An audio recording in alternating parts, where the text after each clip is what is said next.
මේ වීඩියෝ එකේ මම පෙන්වන්න යන්නේ හැම ඩ්‍රිල් බිට් එකේ තියෙන ඩ්‍රිල් බිට් එකටම හැම ඩ්‍රිල් බිට් එකටම සමානව තියෙන එකම ගුණාංගය මේ SDS සෙට් එක ගැන සහ අපි නෝමල් ගෙවල් වල වැඩක් කරගන්නකොට අවශ්‍ය වෙන එහෙම නැත්නම් ජෙනරලි සයිට් එකක හරි කොහේ හරි වැඩ කරනකොට සාමාන්‍ය මූලික වශයෙන්ම පාවිච්චි වෙන සයිසස් ටික ගැන මේ ඩ්‍රිල් බිට් සයිසස් ගැන තමයි මේගොල්ලන්ට එක්සැම්පල් එකක් පෙන්වන්න හදන්නේ. ඔයගොල්ලන්ට මෙතන පේනවා මෙන්න මේ තියෙන්නේ මිලිමීටර් 5 ඩ්‍රිල් කටුව.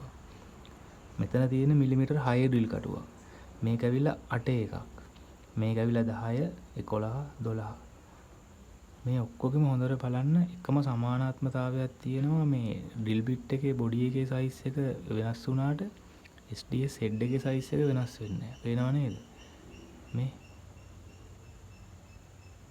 හොඳට මතක තියාගන්න ඕගොල්ලෝ ඩ්‍රිල් බිට් එකක් ගන්න යනකොට මේ හැම ඩ්‍රිල් බිට් එකක් ගන්න යද්දි අනිවාර්යෙන් මේ කොටස ඔළුවේ තියාගන්න ඕනේ.